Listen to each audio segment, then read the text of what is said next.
যে কোনো এই ধরনের আইন যা কিনা মানুষের সম্পত্তি বা মানুষের প্রাণহানি থেকে সম্পত্তিহানি বা প্রাণহানি থেকে গুন্ডাদের উৎসাহ দিত এতদিন ধরে করতে আর কি। তো সেগুলো থেকে যখন বিরত রাখার জন্য উল্টো দিকে একটা কোনো গুন্ডাদের জন্য ভয়ের পরিবেশ তৈরির একটা আইন আসছে, আমরা স্বাগত জানাচ্ছি। গুন্ডা দমন বিল এতদিন অবধি সরকারের প্রপার্টি সম্পত্তি ধ্বংস করে এসেছেন, তার জন্য আপনাদেরকে পুরস্কার দেওয়া হয়েছে। আপনারা ভোট ব্যাংকে পার্টিসিপেট করেছেন, কিন্তু সরকারের ক্ষতি হয়েছে। সরকারের ক্ষতি হওয়া মানে পাবলিকের ক্ষতি। সরকার বলতে তো পাবলিকের টাকা দিয়ে সরকারি জিনিসপত্র কেনা হচ্ছে, আর সেখানে গিয়ে স্টেশন জ্বালিয়ে দেওয়া হচ্ছে, পাথর মারা হচ্ছে, বন্দে ভারতে পাথর মারা হচ্ছে, রাস্তায় ট্রেনের লাইনগুলো উপড়ে ফেলা হচ্ছে, অ্যাক্সিডেন্ট হচ্ছে।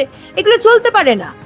আপনি অবশ্যই ক্ষতি করতে পারেন, আগুন জ্বালাতে পারেন, কিন্তু আপনাদের এটা মনে রাখতে হবে যে আপনার প্রপার্টি কনফিসকেট করবে সরকার। আপনার বাড়ি, আপনার জমি, সোনা দানা যা থাকবে আপনি যতটা করবেন, এক্সট্রা আমরা নেব না, কিন্তু যতটা করবেন ক্ষতি তার ঠিক মূল্য ধরে আপনার সম্পত্তি আমরা নিয়ে নেব। এই গুন্ডা দমন বিল নিয়ে অধ্যাপক শুভময় মৈত্র কি বলছেন দেখুন এবার। গত তৃণমূল রাজত্বে আমরা দেখেছি যে কি ধরনের দুর্নীতি এবং দুর্বৃত্তায়ন ঘটেছে। আজকে যে বিজেপির যে নতুন সরকার এসছেন তারা অনেক কিছু পদক্ষেপ নিচ্ছেন যেগুলো দেখে মনে হচ্ছে সত্যিই সেগুলো সঠিক পদক্ষেপ। বিজেপি সরকার সত্যিকারের সমাজবিরোধী কার্যকলাপ বন্ধ করতে চাইছেন বা জননিরাপত্তা দিতে চাইছেন। উল্টো দিকটা কিন্তু থাকবে যে কতটা তারা গণতান্ত্রিক ব্যবস্থার, সংসদীয় ব্যবস্থার মুখ বন্ধ করতে চাইছেন। ফলে আমাদের অপেক্ষা করতে হবে রূপায়ণের। যতদিন সেটা আমরা দেখতে না পাচ্ছি ততদিন কিন্তু এই যে বিজেপির রাজ্য সরকার তাদের উদ্দেশ্যটা পরিষ্কার হবে না।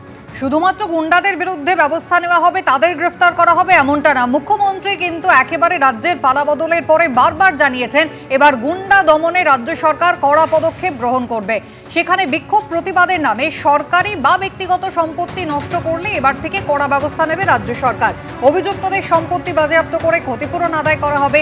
বিধানসভায় আজ এই সংক্রান্ত বিল পেশ করতে চলেছে BJP Sarkar. The West Bengal maintenance of public order amendment bill আইনে পরিণত হলে যে কোনো সরকারি বা ব্যক্তিগত সম্পত্তি ভাঙচুর এবং নষ্টের ঘটনায় অভিযুক্তদের কাছ থেকে ক্ষতিপূরণ আদায় করতে পারবে রাজ্য সরকার। ক্ষতিপূরণের পরিমাণ বাজার দরের থেকে কম নির্ধারণ করা যাবে না। বিশেষ ক্ষেত্রে ক্ষতিগ্রস্ত সম্পত্তির দ্বিগুণ পর্যন্ত অর্থ ধার্য করা হতে পারে। ক্ষতিপূরণের পাশাপাশি অতিরিক্ত সুদও আদায় করা হতে পারে। বিক্ষোভ, দাঙ্গা, ভাঙচুর বা অগ্নিসংযোগের ক্ষেত্রে সরকারি বা ব্যক্তিগত সম্পত্তি নষ্ট করলে তার ক্ষতিপূরণ সরকার আদায় করতে পারবে। এর জন্য অভিযুক্তের স্থাবর ও অস্থাবর সম্পত্তি বাজেয়াপ্ত করা যেতে পারে।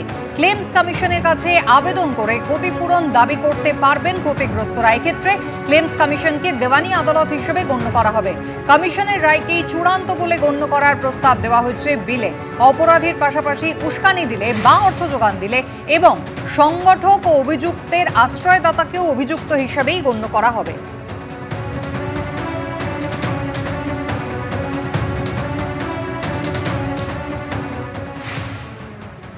আমি ব্যক্তিগতভাবে মনে করি যে ইতিমধ্যে যে আইন আছে সঠিকভাবে প্রয়োগ করলে গুন্ডা বদমাশদের সম্পূর্ণভাবে দমন করা সম্ভব, এবং কেউ প্রপার্টি ধ্বংস করলে তার কাছ থেকে ক্ষতিপূরণ আদায় করার বিধান ইতিমধ্যেই আছে।